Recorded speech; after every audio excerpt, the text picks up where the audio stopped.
20.05। अच्छा बच्चे, इसी तरह से एडमिन एक्सपेंस की फिगर, एडमिन एक्सपेंस की फिगर आ रही है 40, ये 40 ही आ रही है जी, बिल्कुल 40 आ रही है एडमिन एक्सपेंस की। एडमिन एक्सपेंस की 40 फिगर है, हम यहाँ पे इसकी वर्किंग भी कर लेते हैं जी।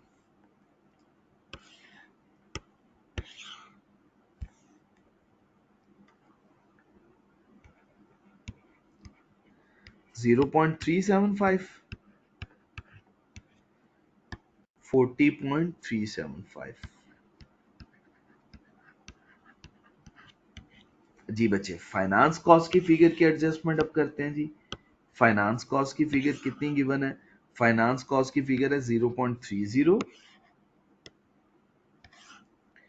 0.30, इसमें प्लस करना है 4, इसमें प्लस करना है 4.8। सम करके बताइएगा कितनी फिगर बन रही है? 40.91,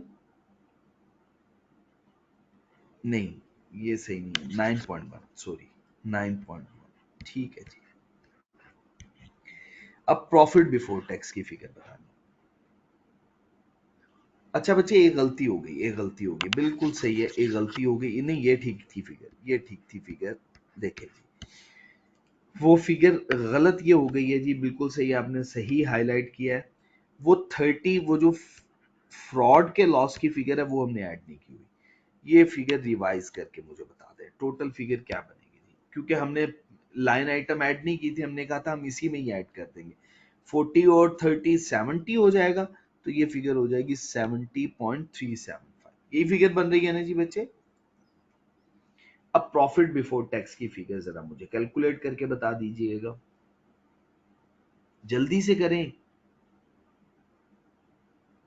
सिर्फ अब डेफर टैक्स का कॉन्सेप्ट रह गया है, बाकी हमारा क्वेश्चन काफी हद तक सॉल्व हो चुका होगा जी। 95.15 सही हो गया जी, 95.15।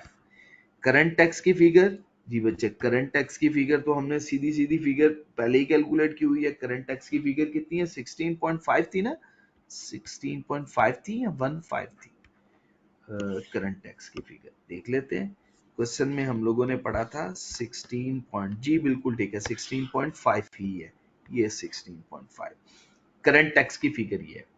अच्छा बच्चे, अब डेफर्ड टैक्स एक्सपेंस की जरा फिगर हमें कैलकुलेट करने के लिए रिवैल्यूएशन सरप्लस पे उसका इफेक्ट कंसीडर करना होगा कि रिवैल्यूएशन सरप्लस पे उसका कितना इफेक्ट आएगा।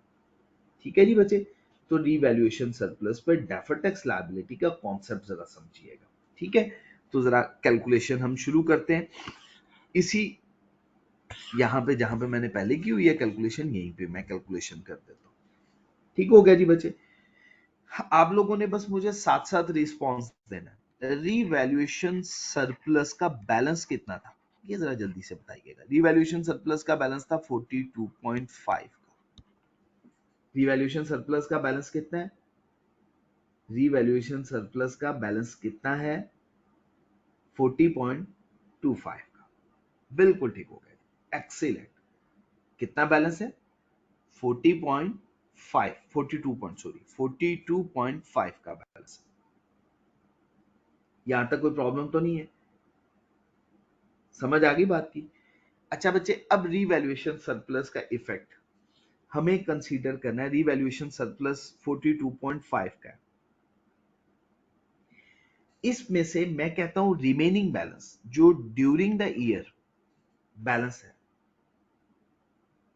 वो कितना बैलेंस है जो कि हमारा रिवैल्यूएशन सरप्लस का, रिवैल्यूएशन सरप्लस से निकल के रिटेन्ड अर्निंग को चार्ज हो जाएगा। रिवैल्यूएशन सरप्लस का कितना बैलेंस है जो रिवैल्यूएशन सरप्लस से निकल के रिटेन्ड अर्निंग को चार्ज हो जाएगा? बता सकते हैं? बिल्कुल, शाबाश। 42.5 डिवाइडेड बाय 34, इसको करें जरा डिवाइड। ये इतना है, ये इफेक्ट हमारा क्या है? ट्रांसफर टू, शाबाश, excellent, transfer to retained earning, वो है हमारा इंक्रीमेंटल डेप्रिसिएशन का इफेक्ट, वो है 1.25 का। बिल्कुल सही हो गया, एक्सीलेंट। अब डिफरेंस बता दें, बाकी डिफरेंस कितना आ गया?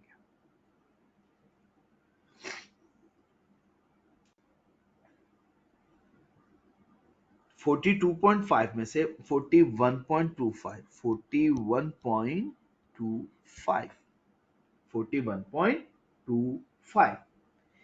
अब आपने जरा मेरी थोड़ी सी हेल्प भी करनी है। अब यहां पे आपने इसको मल्टीप्लाई करना है 30% से। रीवैल्यूएशन सरप्लस का बैलेंस बताना है 42.5 पे। अगर मैं डेफर्ड टैक्स की अमाउंट कैलकुलेट करूं तो कितनी बनती है? 42.5 मल्टीप्लाई बाय 30%, 12.75। एक्सीलेंट। कितनी फिगर है? 12.75।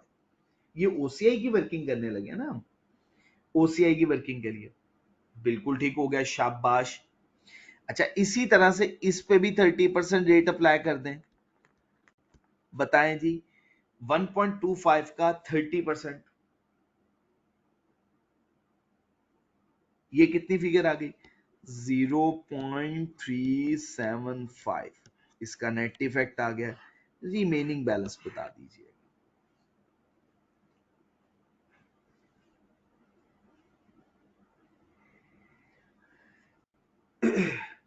बिल्कुल ठीक हो गया जी, 12.375, 12.375। कितना बैलेंस है? 12.375। सही हो गया जी। अब आपने यहां पे इसका इफेक्ट कंसीडर करना है। ओसीआई में इसमें से